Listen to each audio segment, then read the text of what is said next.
नमस्कार दोस्तों, आपका स्वागत है हमारे इस यूट्यूब चैनल ज्ञान की बात प्रकाश के साथ पर। दोस्तों, आज जो मैं कथा लेकर के आया हूँ नवरात्रि की कथा है। दोस्तों, एक बार ये कथा पूरा जरूर सुनिएगा।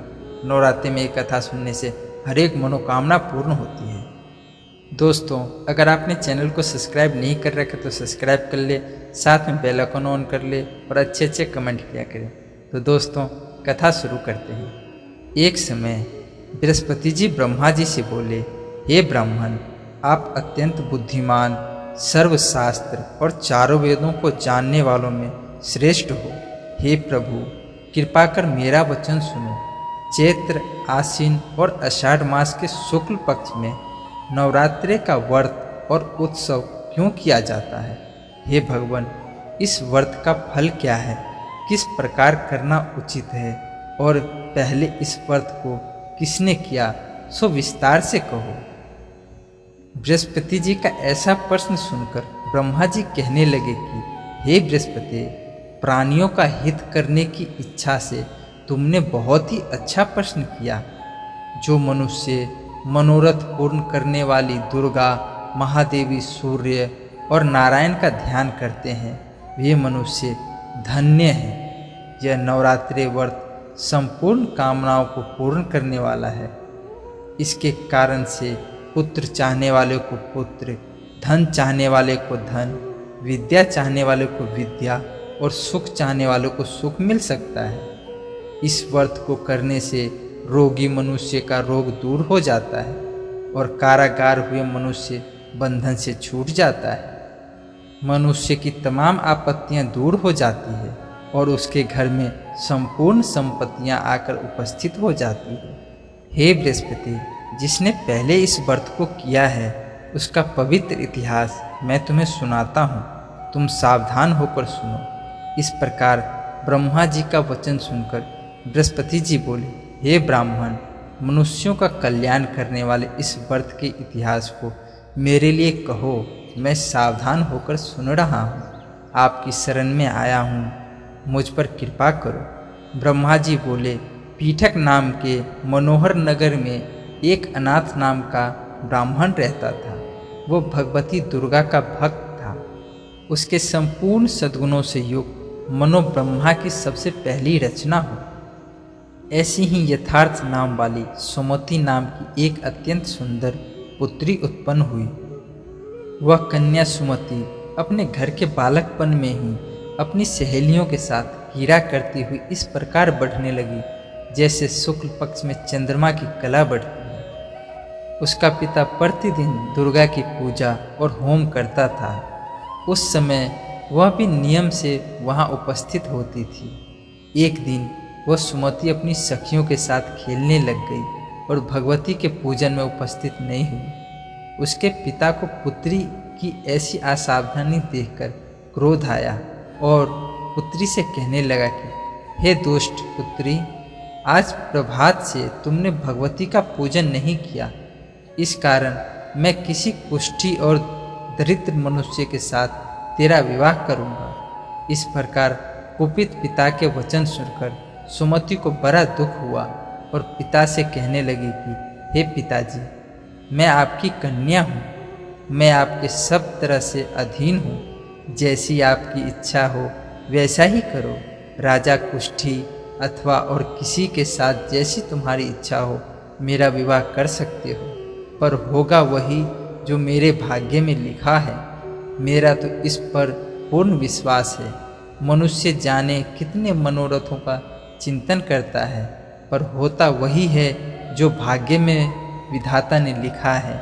जो जैसा करता है उसको फल भी उसी कर्म के अनुसार मिलता है, क्योंकि कर्म करना मनुष्य के अधीन है पर फल देव के अधीन है। जैसे अग्नि में पड़े तिनका अग्नि को और अधिक प्रज्वलित कर देता है, उसी तरह अपनी कन्या के ऐसे निर्भयता से कहे हुए वचन को सुनकर उस ब्राह्मण को अधिक क्रोध आया।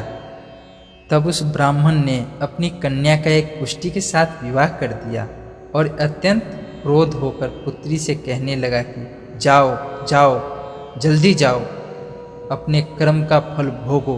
देखो, केवल भाग्य के भरोसे पर रहकर तुम क्या करती हो?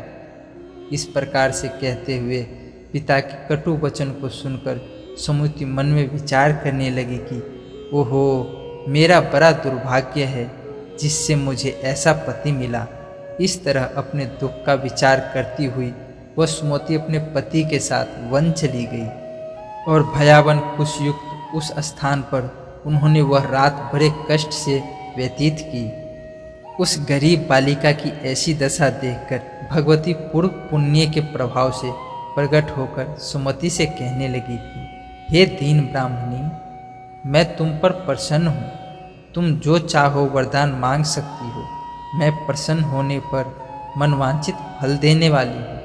इस प्रकार भगवती दुर्गा का वचन सुनकर ब्राह्मणी कहने लगी कि आप कौन हैं जो मुझ पर प्रसन्न हुई हैं? ये मुझे बताइए और अपनी कृपा की दृष्टि से मुझ दीनहीन दासी को कृतार्थ करिए। ऐसा ब्राह्मणी का वचन सुनकर देवी कहने लगी कि मैं आदि शक्ति हूँ और मैं ही ब्रह्म विद्या और सरस्वती हूँ। मैं प्रसन्न होने पर प्राणियों का दुख दूर कर उनको सुख प्रदान करती हूँ। हे ब्राह्मणी, मैं तुझ पर तेरे पूर्व जन्म के पुण्य के प्रभाव से प्रसन्न हूँ। तुम्हारे पूर्व जन्म का वृत्तांत सुनाती हूँ, तुम ध्यान लगा के सुनना। तुम पूर्व जन्म में निषाद भील की स्त्री थी और अति पतिव्रता थी। एक दिन तेरे पति निषाद ने चोरी की। चोरी करने के कारण तुम दोनों को सिपाहियों ने पकड़ लिया और ले जाकर जेल खाने में कैद कर दिया। उन लोगों ने तेरे को और तेरे पति को भोजन भी नहीं दिया। इस प्रकार नवरात्रि के 9 दिनों में तुमने न तो कुछ खाया और न ही जल पिया। इसीलिए 9 दिन तक नवरात्रि का व्रत हो गया। हे ब्राह्मणी, उन दिनों में जो व्रत हुआ था उस व्रत के प्रभाव से प्रसन्न होकर तुम्हें वनवांछित वस्तु दे रही हूँ। तुम्हारी जो इच्छा हो वह वरदान मांग लो। इस प्रकार माँ दुर्गा के कहे हुए वचन अनुसार ब्राह्मणी बोली कि अगर आप मुझ पर प्रसन्न हैं तो हे दुर्गे, आपको प्रणाम करती हूँ। कृपा करके मेरे पति के कुष्ठ को दूर करो। फिर माँ दुर्गा कहने लगी कि उन दिनों में जो तुमने व्रत किया था उस व्रत के 1 दिन का पुण्य अपने पति का कुष्ठ दूर करने के लिए अर्पण करो। मेरे प्रभाव से तेरा पति कुष्ठ से रहित और सोने के समान शरीर वाला हो जाएगा। ब्रह्मा जी बोले। इस प्रकार देवी का वचन सुनकर वह ब्राह्मणी बहुत प्रसन्न हुई और पति को निरोगी करने की इच्छा से ठीक है ऐसा ही बोली। तब उसके पति का शरीर भगवती दुर्गा की कृपा से पुष्टहीन होकर अति कांति युक्त हो गया, जिसकी कांति के सामने चंद्रमा की कांति भी छिन्न हो जाती है।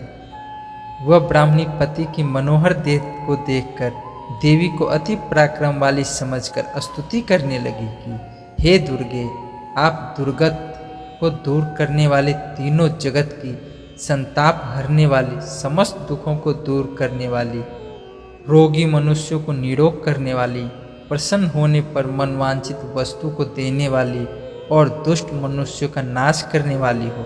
तुम ही सारे जगत की माता हो और पिता हो। हे अम्बे, मुझ अपराध रहित अबला को मेरे पिता ने पुष्टि के साथ विवाह कर मुझे घर से निकाल दिया। उसकी निकाली हुई पृथ्वी पर घूमने लगी। आपने ही मेरा इस आपत्ति रूपी समुद्र से उद्धार किया है। हे देवी, आपको प्रणाम करती हूँ। मुझ दीनहीन की रक्षा कीजिए। ब्रह्मा जी बोले, हे बृहस्पति। इसी प्रकार उस सुमिति ने मन से देवी की बहुत स्तुति की। उससे हुई स्तुति सुनकर देवी को बहुत संतोष हुआ और ब्राह्मणी से कहने लगी कि हे ब्राह्मणी, उदाले नाम का अति बुद्धिमान धनवान की कीर्तिवान और जितेंद्रिय पुत्र शीघ्र होगा। ऐसे कहकर वह देवी उस ब्राह्मणी से फिर कहने लगी कि हे ब्राह्मणी, और जो कुछ तेरी इच्छा हो वही मनवांछित वस्तु मांग सकती है। तब सुमति ने देवी को प्रणाम किया और बोला, माता, अब मुझे कुछ नहीं चाहिए। तब माँ शेरा वाली आशीर्वाद दे करके अंतर ध्यान हो गई। तो दोस्तों, ये कथा आपको कैसी लगी हमें ज़रूर बताइएगा और दोस्तों कमेंट में जय श्री राम ज़रूर लिखिएगा। तो दोस्तों अगर आपने चैनल को सब्सक्राइब नहीं करा तो सब्सक्राइब भी कर लीजिएगा और लाइक का बटन भी दबा दिए। तो दोस्तों अब हम समाप्त करते हैं। जय श्री राम, राधे राधे दोस्तों।